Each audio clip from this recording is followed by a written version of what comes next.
So itong, um, mga opportunities na 'to guys, ito yung magdadala sa inyo ng recovery. Sabi ko nga sa inyo guys, more blessings pa yung dadating sa inyo. So maaaring, may mga magagandang opportunities na dadating sa'yo para maka-recover ka sa buhay and para talagang maramdaman mo itong mga blessings na 'to, mga ka-pixie.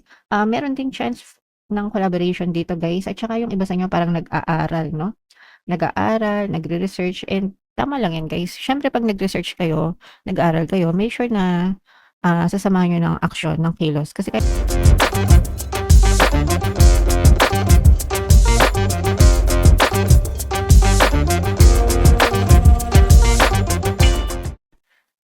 hello guys, hello Aquarius, welcome back to Pinoy Pixie Tarot. Ang pamagat ng episode natin for tonight is full moon kapalaran para ngayong April to May para sa Aquarius, Sun, Moon, Rising sign, and Venus. Yung ating full moon guys ngayong April ay sa April 1, tapos yung next na full moon naman natin ay sa May 1, mga kapiksi. So ang reading na to ay para sa period na yan. And ang pamagat ng ating full moon ay pink moon, mga kapiksi. So, ito yung ating moon message para sa inyo guys. What do you need to release? Ano yung mga kailangan nyong i-release? Ano yung mga kailangan nyong i-let go sa buhay nyo? Everything that happened in the past guys, i-release nyo na yon. Tapos na yon, especially yung mga negative circumstances nyo, yung mga negative na nangyari, mga problema, mga dahilan ng inyong mga pighati, no? At mga dinadamdam na mga sama ng loob, mga kapigsi. So, lahat yon, it all happened in the past. So, wag niyo nang hayaan na, wag na kayong magmukmok, kumbaga, no? Wag niyo nang hayaan na paulit-ulit kayong masaktan, mga kapigsi, dahil lang sa mga nangyari sa nakaraan, guys. Tapos na yon, i-let go na, move on na, and focus kayo sa present and sa future, mga kapiksi, kasi nagiging balakid yon, no? Yung mga negative na circumstances na yon, nai-stuck kayo sa past, nagkakaroon kayo ng mga negative emotions na nagiging dahilan para hindi nyo ma-manifest yung mga kaligayahan, kasiyahan, kapayapaan, kasaganaan sa buhay. So, nagiging balakid siya sa inyong journey, mga kapiksi. Okay? So, attune to the moon, it is safe to let go and move on. Okay? So, i-comment nyo na rin yan sa comment section, guys. It is safe to let go and move on. Safe ka na, mga kapiksi. Tapos na yan. Okay? Just need to focus on moving forward, guys. Move forward with as little resistance as possible. Kapag ka hindi mo na iniisip yung mga nakaraan, guys, mas madali na lang mag-move on, mas madaling maka-move forward. And maganda na imbes na ma-stuck ka sa past, gumawa ka ng plano for your present and for your future, mga kapiksi. And dun ka mag-focus, no? The more na nagpaplano ka, binibigyan mo ng direction yung buhay mo, no? Mas madali kang makakalimot and mas madali kang makaka-move on. Syempre, importante rin yung magpatawad, guys, no? Acceptance, forgiveness, and forget, no?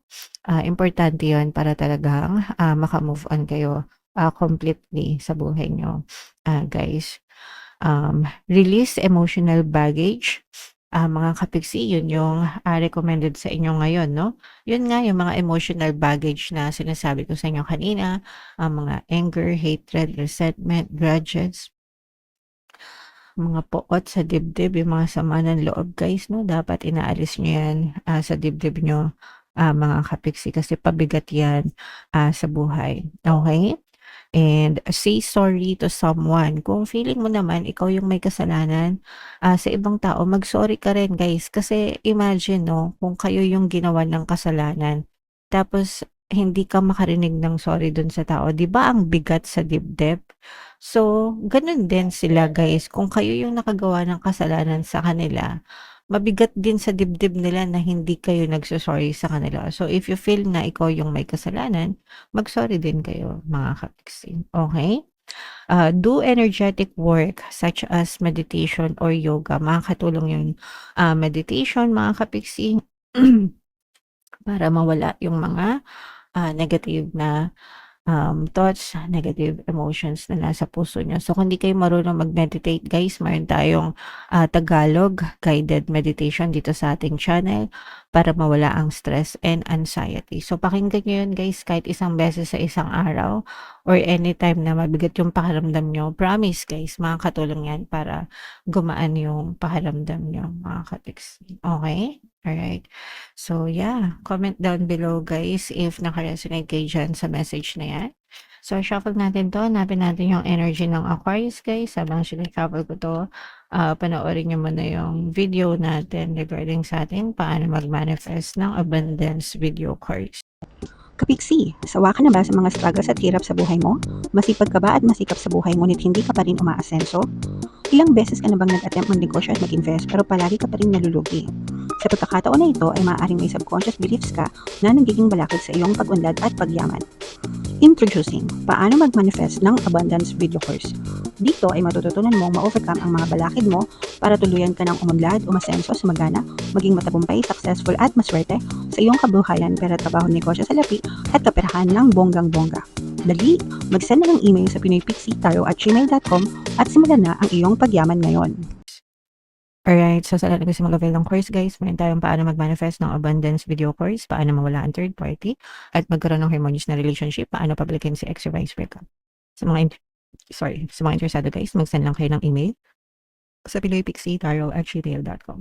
And sa mga naghahanap ng pampaswerte guys, meron tayong money shaker jars, tsaka mga bracelet. Ito yan guys, no? So pampaswerte yan mga kapixie. And kung gusto nyo mag-avail, ito yung WhatsApp number ko, i-chat nyo lang ako dyan mga kapixie. And wag na kayo magpahuli guys kasi dumadami na yung success stories ng mga nag-avail ng money shaker jars. So, avail na din kayo guys. So, this is both positive and negative mga kapixie. Aquarius ka ay na-represent ng Queen of Wands. Dito sa deck na to, ang air signs ay na-represent ng Wandsut. Ito yung ating moon energy. Unahin natin yung negative guys. No? Ito yung sinasabi natin mga emotional pain. Ito yung kailangan yung i-release. Mga kapixie kasi itong mga emotional pain na to, ito yung nagiging dahilan para ma-stuck kayo no sa buhay nyo mga kapixie na hindi kayo makamove, nagiging balakid yan sa pagkakaroon nyo ng masaya and masaganang pamumuhay guys no. So kailangan yung i-let go itong mga negative emotions na to. Sabi ko nga guys, meron tayong Tagalog guided meditation dito sa ating channel. Pwede ka rin guys pakinggan yung ating Ho'oponopono Subliminal. The best yun guys, no? Ang dami ng success stories noon. Para gumaan yung inyong pakiramdam, makakatulong guys para makamove on kayo. Madali kayo makamove on mga kapixie. So, hanapin nyo lang yan, subliminal na yan sa ating playlist mga kapixie. So, yun yung nakikita natin sa negative. Ito naman guys, sa positive.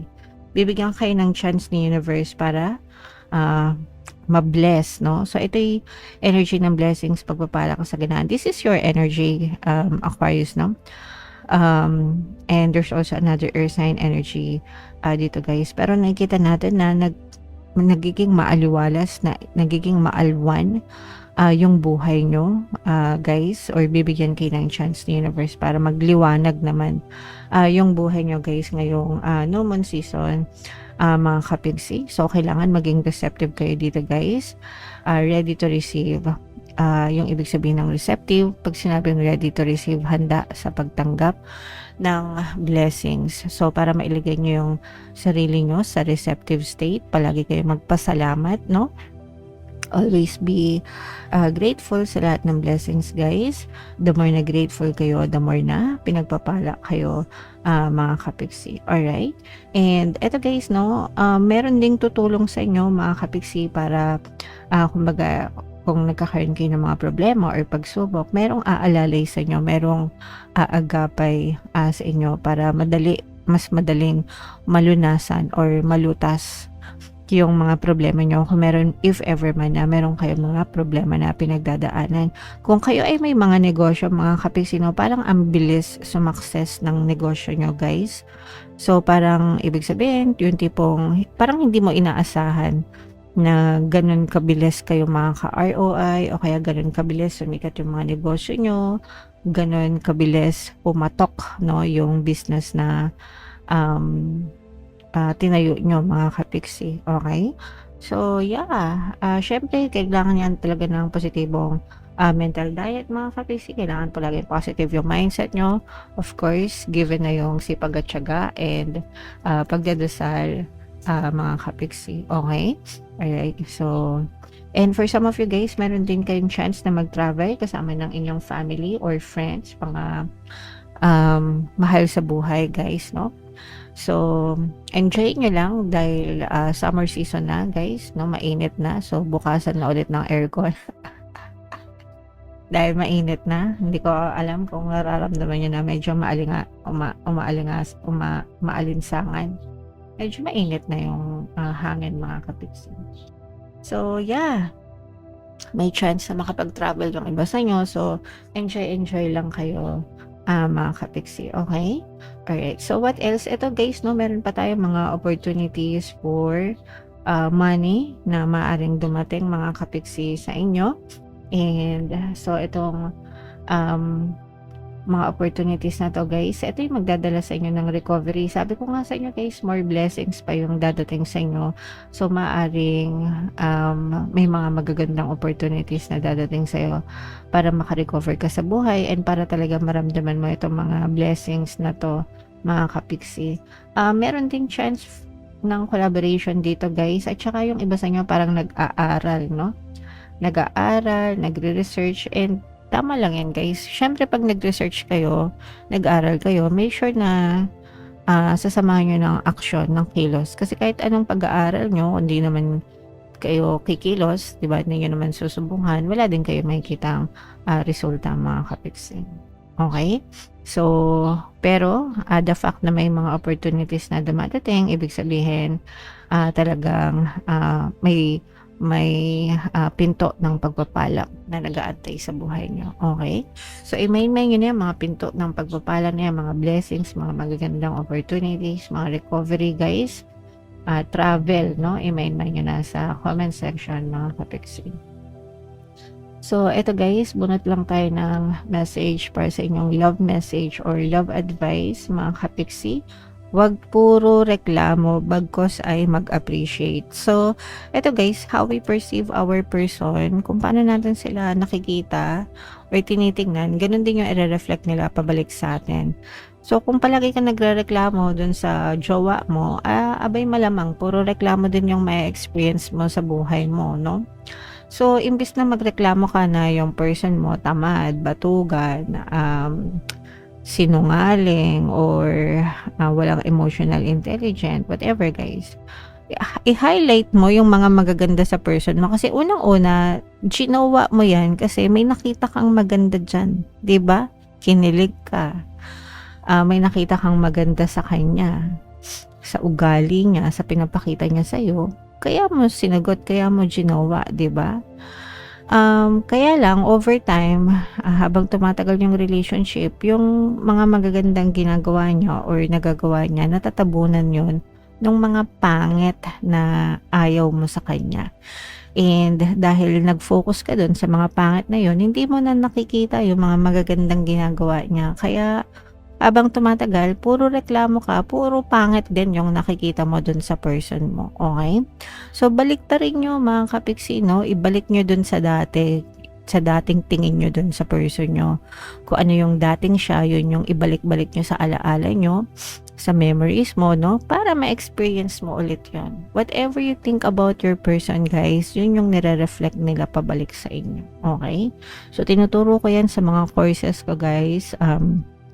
Paano mawalaan third party at magkaroon ng harmonious na relationship, paano pabalikin si ex-survive breakup. So, meron dun mga SP na tawag dito, chapter, no? So, matututunan nyo yan mga kapiksi. Pero, yeah, dapat wag kayong magreklamo sa jowa nyo. Kung nagre-reklamo kayo, hiwalayan nyo, di ba? Kung ayaw nyo naman maghiwalayan, abay, wag puro reklamo mga kapiksi. Kailangan ina-appreciate nyo. Kahit gaano kapangat ugali niyan, may magandang ugali pa rin yan. And yun yung titigan nyo dun sa person nyo mga kapiks. Okay? Alright.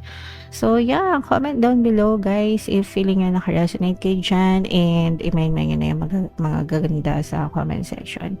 For more tarot readings, ito yung playlist nyo. Ito naman yung ating success stories ng paano mag-manifest ng abundance video course. Panoorin itong video natin guys about money shaker jars. Thank you for liking, sharing, and subscribing. See you next time guys. I love you all. Have a nice day. Bye-bye.